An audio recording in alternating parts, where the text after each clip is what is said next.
തിരുവനന്തപുരം മുരുക്കുമ്പുഴ വെയിലൂർ പുത്തൻപള്ളി മുസ്ലിം ജമാഅത്ത് പുതുതായി നിർമ്മിച്ച ജുമാ മസ്ജിദ് വിശ്വാസികൾക്കായി തുറന്നുകൊടുത്തു. ജമാഅത്ത് president AK ഷാനവാസിന്റെ അധ്യക്ഷതയിൽ നടന്ന ചടങ്ങിൽ വെച്ച് മസ്ജിദിന്റെ ഉദ്ഘാടനം ഡോക്ടർ അബ്ദുസ്സമദ് സമദാനി MP നിർവഹിച്ചു. സെക്രട്ടറി AR നിസാം സ്വാഗതവും മസ്ജിദ് നിർമ്മാണ കമ്മിറ്റി ചെയർമാൻ ഷിബു അബൂബക്കർ ആമുഖ പ്രഭാഷണവും നടത്തി. ചടങ്ങിൽ കടക്കൽ അബ്ദുൽ അസീസ് മൗലവി മസ്ജിദ് വഖഫ് സമർപ്പണ കർമ്മം നിർവഹിച്ചുകൊണ്ട് സംസാരിച്ചു. സനദ്ദാന കർമ്മത്തിൽ PS അബ്ദുൽ റഹീം ബാക്കവി, അസയ്യിദ് മുത്തുക്കോയ തങ്ങൾ അൽ ബാഫക്കി എന്നിവർ ചേർന്ന് പ്രാർത്ഥനയ്ക്ക് നേതൃത്വം നൽകി. അബു റബി സ്വദക്കത്തുള്ള ബാക്കവി, അൽ ഹാഫിസ് ഹമ്മാദ് ബാക്കവി, അൽ ഹാഫിസ് ഫൈസൽ അസ്ഹാരി, അൽ ഹാഫിസ് ബലീലുൽ റഹ്മാൻ, അൽ അമീൻ റഹ്മാനി, മൗലവി സബീർ അൽ മനാരി, മുഹമ്മദ് കുഞ്ഞ് ബഷീർ ചിലമ്പിൽ, ഷാജി ഖാൻ തുടങ്ങിയവർ സംസാരിച്ചു. ഇതിന്റെ ഭാഗമായി വെയിലൂർ മുസ്ലിം യുവജനവേദിയുടെ ലോഗോ പ്രകാശനവും നടന്നു.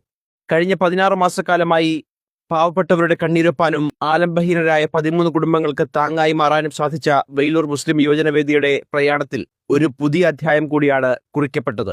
യുവജനവേദിയുടെ ഔദ്യോഗിക ലോഗോ പ്രകാശനം ഡോക്ടർ MP അബ്ദുസ്സമദ് സമദാനിയാണ് നിർവഹിച്ചത്.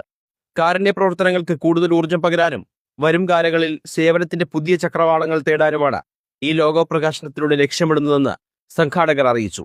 ജമാഅത്ത് സെക്രട്ടറി AR നിസാം, മസ്ജിദ് committee chairman Shibu Abubakar, treasurer Shaji Khan എന്നിവരുടെയും മഹൽ അംഗങ്ങളുടെയും വിശ്വാസി സമൂഹത്തിന്റെയും സാന്നിധ്യത്തിലാണ് ലോഗോ പ്രകാശനം നടന്നത്.